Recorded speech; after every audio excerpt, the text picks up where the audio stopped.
Assalamualaikum warahmatullahi wabarakatuh. Salam sejahtera bagi kita semua. Perkenalkan, nama saya Nana Sufiana, Eskom Mkom. Saya dosen Fakultas Ilmu Komputer di Universitas Yayasan Pembangunan Indonesia. Nah, saya memiliki latar belakang keilmuan di bidang komputer dan telah menjalankan tugas sejak 2019 sampai saat ini.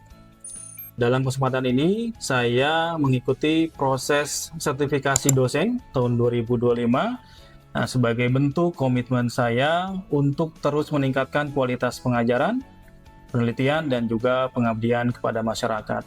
Nah, semoga melalui proses ini, saya dapat terus berkembang sebagai pendidik profesional yang berkontribusi positif bagi dunia pendidikan tinggi di Indonesia.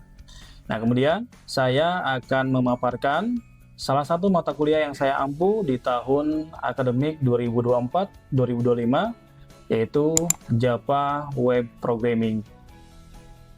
Nah, untuk mencapai proses pembelajaran yang maksimal, terdapat beberapa tahapan yang akan saya uraikan. Yang pertama, saya akan menjelaskan deskripsi mata kuliah Java Web Programming, kemudian capaian pembelajaran, target pembelajaran di mata kuliah Java Web Programming, kemudian media pembelajaran yang digunakan dalam proses pengajaran mata kuliah Java Web Programming, kemudian materi pembelajaran dan sistem penilaian yang nanti digunakan, dan yang terakhir adalah video proses pengajaran. Untuk deskripsi mata kuliah sendiri, Java Web Programming ini adalah mata kuliah yang membahas konsep dasar internet dan pemrograman web. Nah, di mana pemanfaatannya adalah untuk mendistribusikan informasi. Selain itu, dalam mata kuliah Java Web Programming ini, selain kita belajar bahasa pemrograman Java, di dalamnya kita akan mempelajari juga bagaimana menggunakan HTML, kemudian CSS, dan juga JavaScript yang digunakan sebagai client-side server. Nah, sehingga di mata kuliah ini target kita adalah kita bisa untuk mengembangkan aplikasi berbasis web dalam skala yang lebih besar. Nah, untuk capaian mata kuliah dari Java Web Programming ini diharapkan mahasiswa mampu untuk menjelaskan konsep dasar pemrograman web dengan Java, termasuk arsitektur dari client server, kemudian HTTP, dan juga penggunaan dari servlet. Yang kedua, untuk mengimplementasikan teknologi Java Web seperti servlet tadi, kemudian JSP sebagai halaman utama dari Java Web-nya, kemudian JDBC. JDBC ini adalah komponen yang digunakan untuk komunikasi dengan database, sehingga bisa untuk membangun web secara dinamis. Kemudian yang ketiga, mahasiswa mampu untuk merancang dan juga membangun aplikasi web berbasis Java dengan pendekatan MVC. MVC di sini adalah model view controller, di mana struktur pemrograman yang nanti dibangun akan lebih mudah untuk dipahami. Kemudian yang keempat, mahasiswa mampu untuk mengakses dan juga melakukan pengelolaan database menggunakan Java melalui koneksi JDBC. Kemudian yang kelima, mengembangkan dan juga menguji aplikasi web, terutama dengan menggunakan alat bantu. Nah, yang digunakan di sini adalah Apache Tomcat yang nanti terintegrasi dengan IDE yang digunakan.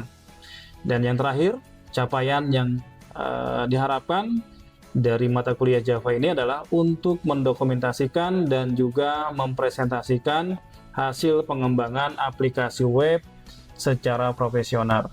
Nah, media pembelajaran yang digunakan dalam mata kuliah Java Web Programming dikelompokkan menjadi dua. Yang pertama adalah perangkat lunak dan yang kedua adalah perangkat keras. Untuk media perangkat lunak, kita menggunakan PowerPoint, kemudian PDF, kemudian NetBeans. NetBeans ini sebagai IDE yang nanti digunakan untuk editor dan juga untuk pembuatan projectnya. Kemudian SAM ini sebagai aplikasi untuk kebutuhan di database MySQL-nya. Dan yang terakhir adalah menggunakan browser. Nah, browser ini digunakan untuk akses aplikasi yang nanti dijalankan pada saat selesai di development. Kemudian untuk perangkat keras yang digunakan tentu adalah proyektor, ini sebagai media untuk sharing materi yang nanti dilakukan di lab. Dan yang kedua adalah penggunaan dari laptop ataupun komputer lab. Materi-materi yang dibahas dalam perkuliahan Java Web Programming meliputi materi awal berkaitan dengan pengenalan Java Web Programming, kemudian tools yang digunakan dan perangkat yang digunakan ya, pemrograman dasar menggunakan HTML, kemudian yang keempat pemrograman CSS dan juga JavaScript, lalu kemudian materi selanjutnya adalah mengenal database MySQL. Nah, materi lain berkaitan dengan MySQL adalah memahami CRUD ya, di mana CRUD ini nanti akan dipelajari bagaimana menggunakan SQL query, kemudian bagaimana melakukan proses pengelolaan database, membuat project pada aplikasi Java, mengenal JSP, kemudian melakukan kombinasi JSP, HTML, CSS, dan juga JavaScript, kemudian nanti membangun controller dan juga model, serta view yang ada di dalam project yang dibangun, melakukan komunikasi dengan database, kemudian mengelola data pada JSP dan MySQL, dan yang terakhir adalah membuat proyek web dengan JSP. Nah, metode pengajaran yang dilakukan di mata kuliah Java Web Programming, kita melakukan proses praktikum, di mana di mata kuliah praktikum Java Web ini, kita membutuhkan perangkat-perangkat yang memang dibutuhkan khusus ya untuk praktikum programming. Tentu adalah penggunaan dari komputer ataupun laptop, dan materi pengajaran disampaikan secara langsung melalui proses tatap muka ya, secara offline, sehingga mahasiswa mampu untuk memahami materi yang disampaikan di dalam mata kuliah Java Web Programming. Untuk sistem pembelajaran di mata kuliah Java Web Programming yaitu dengan menggunakan konsep luring. Nah, luring ini adalah proses pembelajaran yang dilakukan secara tatap muka langsung antara dosen dan mahasiswa, yang dilakukan di ruang kelas atau di ruang lab ya, tanpa menggunakan akses internet.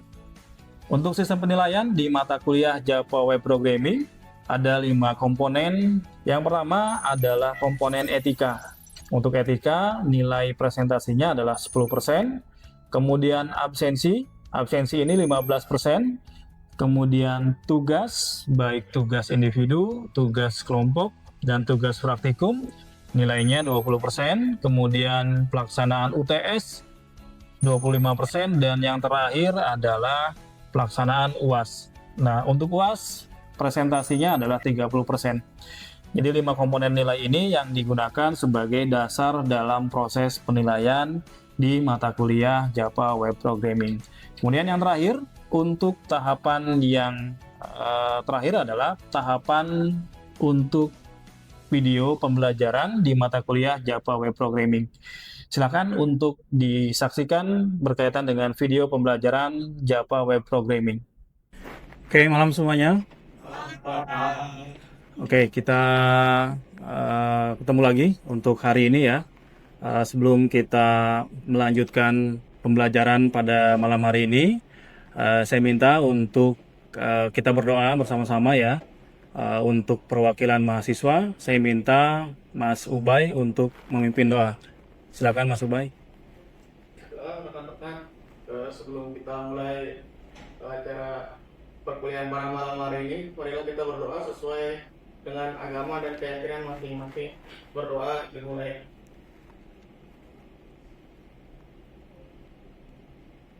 Berdoa selesai. Oke, terima kasih Mas Ubay. Oke, kita lanjut ke materi ya untuk malam ini. Sebelum nanti kita praktikum untuk lanjutan materi malam hari ini. Untuk hari ini kita masuk di materi berkaitan dengan menu utama. Menu utama ini jadi bagian di project sebelumnya untuk kita pembuatan aplikasi akademik ya, yang sebelumnya sudah kita buat. kemudian bagaimana mengatur mapping di menu utama, di mana menu utama ini digunakan sebagai halaman utama untuk mengakses semua halaman ya yang kita sudah buat sebelumnya. Ada dua halaman yang kita sudah buat sebelumnya, halaman mahasiswa dan mata kuliah. Nah, dua halaman ini nanti kita akses menggunakan menu utama. Jadi hari ini kita fokus bagaimana membuat menu utama yang nanti digunakan untuk mengatur jalannya aplikasi ya, dan kemudian nanti kita atur mapping dari menu utamanya agar bisa melakukan akses ke semua halaman yang ada di project yang kita sudah buat. Oke, saya review dulu untuk materi malam ini ya. Jadi sebelumnya ya kita sudah membahas beberapa halaman yang sudah kita buat untuk project akademik. Nah, hari ini kita fokus bagaimana nanti menambahkan menu utama di dalam project yang sudah kita bangun. Nah, untuk review dari materi-materi sebelumnya bahwa teknologi yang kita gunakan, kita menggunakan teknologi JSP. JSP ini sebagai salah satu teknologi aplikasi web ya, terutama dengan menggunakan bahasa Java. Jadi kombinasinya adalah si JSP ini menggunakan halaman dari HTML yang kemudian kita tambahkan coding atau kode dengan Java. Nah, ini memungkinkan kita membangun aplikasi web yang bersifat statis dan juga dinamis. Jadi kita bisa komunikasikan aplikasi web kita dengan database ya, di mana database ini sifatnya dinamis, jadi datanya sesuai dengan inputan yang kita lakukan di aplikasi yang kita sudah buat.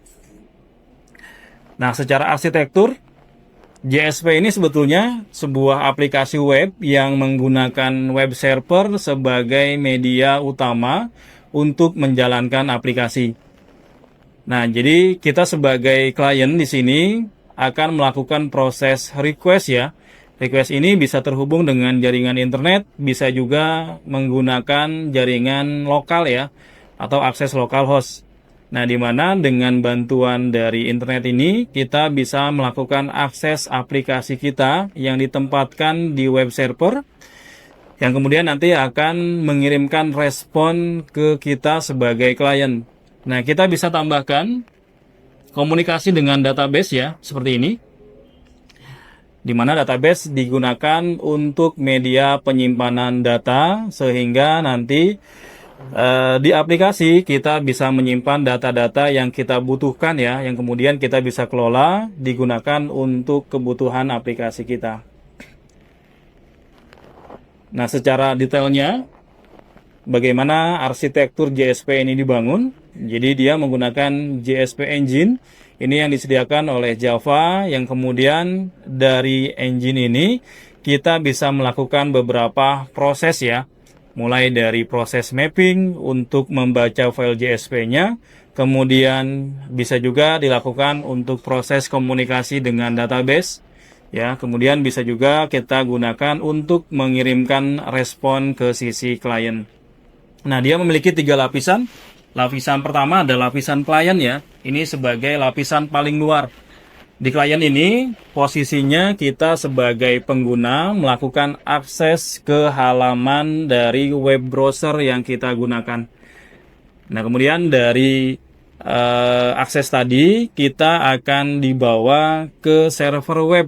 Nah, server web ini adalah server yang melakukan proses permintaan yang dilakukan oleh engine JSP tadi. Nah, kemudian di bagian backend-nya, lapisan yang ketiga, lapisan backend ini yang nanti bertugas untuk berkomunikasi dengan basis data. Nah, basis data yang kita gunakan apa? MySQL database ya. Ini sebagai basis datanya. Basis data ini bisa menggunakan basis data lain selain MySQL. Kita bisa menggunakan Postgre. Kemudian bisa juga menggunakan Oracle ya. Bisa juga menggunakan SQL Server. Jadi basis data yang digunakan ini sifatnya fleksibel, tidak terpaku dengan satu teknologi basis data yang digunakan. Oke, sampai sini ada pertanyaan, silakan. berkaitan dengan arsitektur JSP. Secara fungsi, paham semua ya, bagaimana JSP ini dibangun, kemudian dijalankan sebagai aplikasi web. Nah, kemudian kita bahas berkaitan dengan struktur project. Saya pernah bahas sebelumnya berkaitan dengan MVC. Apa itu model, kemudian controller, dan juga view. Ada yang tahu apa itu istilah model, kemudian controller, dan juga view, terutama untuk membangun aplikasi web. Model itu apa? Atau tugas dari model itu apa? Model itu mungkin seperti untuk menyimpan data itu Pak, dari database-nya itu. Oke, model digunakan untuk menyimpan data dari database. Oke, ada yang lain yang mau menambahkan? Silakan. Model, view, dan control. Jadi secara tugas memang model ini sebagai komponen yang nanti digunakan sebagai komunikasi antara aplikasi dengan database. Nah, kemudian yang kedua ada view. Ada yang tahu apa itu view? Ya,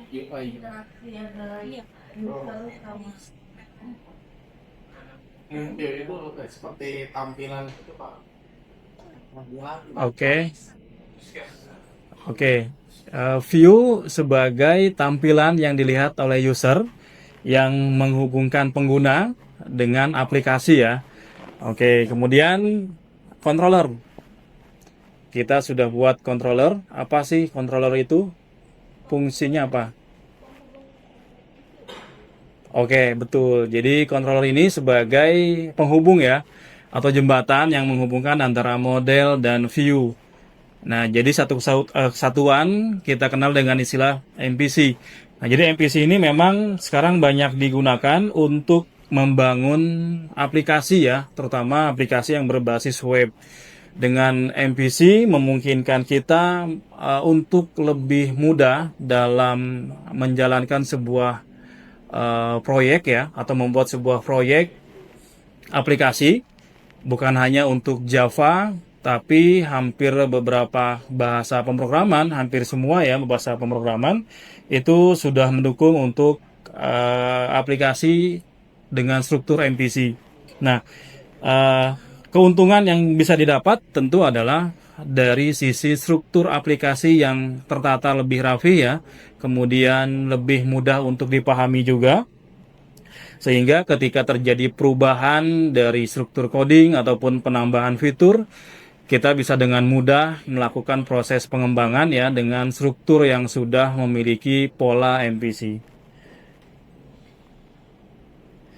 Nah, secara detail MVC itu dijelaskan seperti ini ya. Jadi model ini tanggung jawabnya sebagai pengelola data.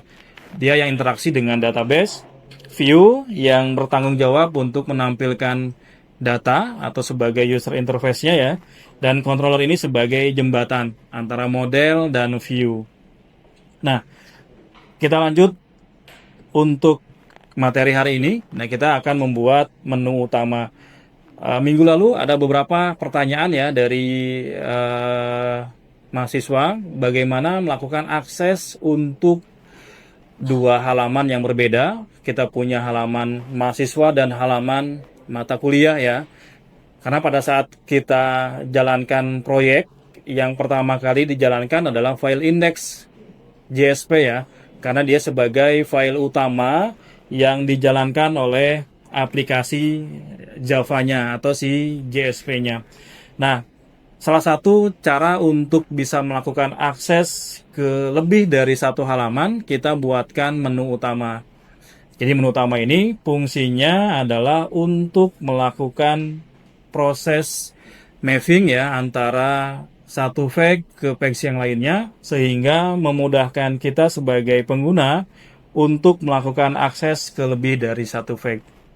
Nah, untuk persiapan awal, silakan buka project-nya di project akademik yang sebelumnya kita sudah buat ya. Silakan dibuka.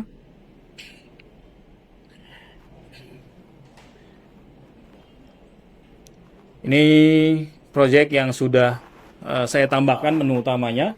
Silakan buat file baru dengan nama menu utama. Saya menggunakan strip ya. Untuk penamaan dari file JSP-nya diharapkan tidak menggunakan spasi. Nah, untuk memisahkannya kita bisa menggunakan menu utama dengan menggunakan strip. Silakan ditambahkan dulu untuk menu utamanya.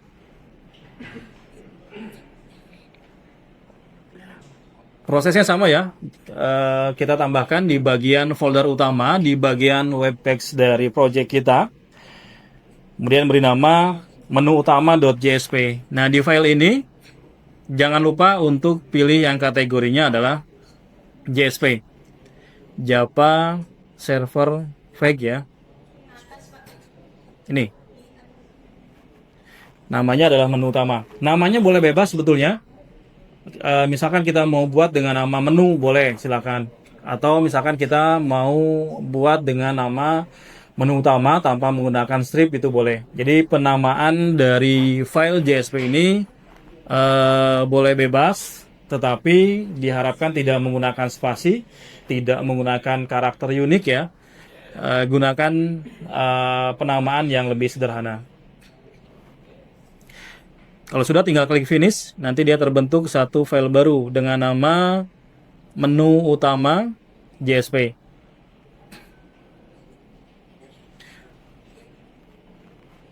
Sudah ditambahkan? Kalau belum, tambah dulu ya. Kemudian untuk mata kuliah itu ditambahkan juga. Nanti ada satu perubahan, yang sebelumnya kita ada index.jsp di sini. Ini harus diganti namanya dengan nama mahasiswa.jsp. Ya, jadi index file yang sebelumnya digunakan sebagai halaman utama itu kita ganti dengan nama mahasiswa.jsp. Tujuannya supaya aplikasi tidak menjalankan file index. Ya, jadi kita arahkan aplikasi untuk menjalankan menu utama .jsp. Nah, kemudian untuk di bagian source package-nya ini harus ditambahkan. Ada 3 penambahan ya. Yang pertama kan model mata kuliah. Kemudian mata kuliah data objek. Dan yang ketiga adalah mata kuliah servlet. Sebetulnya bisa ambil yang punya mahasiswa. Ya, dengan syarat kita mengganti masing-masing field yang ada di mata kuliah. Ya, disesuaikan dengan table yang kita miliki. Untuk desain tabelnya sudah dibuat? Udah. Minggu lalu kita sudah buat ya untuk table dari mata kuliahnya. Oke, ini adalah halaman PHP MyAdmin ya. Kita akses untuk database akademik. Nah, ada satu tambahan table baru. Nama tabelnya adalah mata kuliah. Jadi table ini digunakan untuk menyimpan data mata kuliah. Kalau kita klik struktur dari tabelnya, nah kita punya 2 field. Ada kode, ya ini sebagai primary key-nya, dan ada nama mata kuliahnya. 2 field ini ditambahkan di table mata kuliah. Jadi pada saat membuat field di table mata kuliah, disesuaikan dengan modelnya. Ini modelnya. Jadi fieldnya ada kode dan ada nama. Ya, harus sesuai nama field yang ada di table mata kuliah dengan model mata kuliah. Kemudian setelah model, tambahkan untuk data objeknya. Nah, data objek ini sebetulnya sama dengan data objek yang dimiliki oleh mahasiswa. Tinggal diganti saja beberapa codingan ya. Contohnya kita ganti di sini ada query ya untuk menampilkan data. Nah, query ini digunakan untuk menampilkan data mata kuliah. Jadi kalau misalkan nama table kita mata kuliah, maka query-nya adalah select semua from mata kuliah ya. Jadi sesuai dengan nama tabelnya. Nah, tinggal diganti masing-masing field yang sudah dibuat di table tadi disesuaikan di data objeknya. Ya, untuk fungsi insertnya, kemudian fungsi get by kode, kemudian fungsi update dan juga fungsi delete, ini semuanya disesuaikan. Jadi cukup copy punya data objek mahasiswa. Oke, silakan ditambahkan dulu ya untuk 3 file tadi. Jadi ada mata kuliah, model ya. Kemudian yang kedua di mata kuliah data objeknya. Dan yang ketiga adalah mata kuliah servletnya. Nah, silakan ditambahkan dulu. Kemudian nanti baru dicoba untuk akses menu utamanya. Kenapa? Ya, ini kan penambahan baru kan? Tambahkan di sini. Nah, Di model. di modelnya betul. Jadi tambah Java kelas, namanya mata kuliah. Mata kuliah. Mata kuliah. Oke, finish. Nah, nanti yang terakhir di halaman atau di bagian dari web XML tambahkan 1 baris lagi. Ini digunakan untuk mengatur jalannya menu utama ya, sebagai halaman yang pertama kali dijalankan pada saat aplikasi kita running. Jadi namanya adalah welcome file line. Nah, tinggal kita tambahkan tuh nama filenya adalah menu utama.jsp. Jadi untuk mengarahkan bagaimana aplikasi mengakses halaman dari mata kuliah. Sebelum dijalankan, diaktifkan untuk database-nya ya.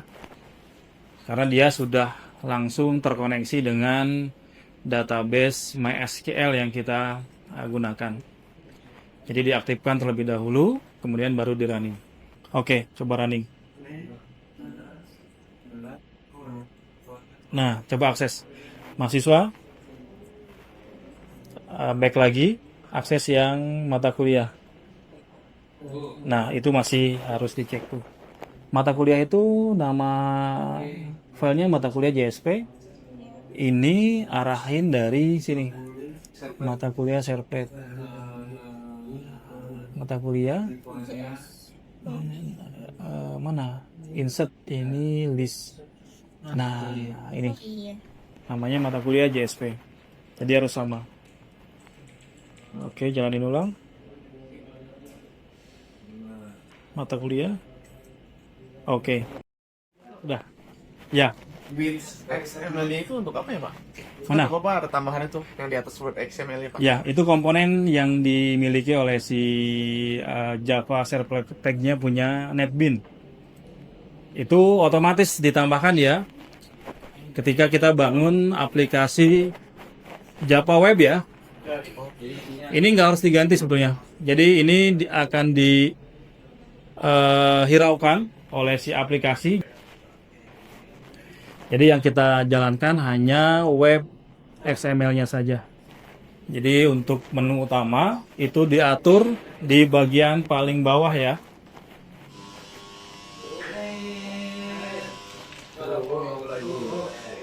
Oke, masih PR ya. Nanti dilanjutkan di rumah. Saya tutup. Wassalamualaikum warahmatullahi wabarakatuh.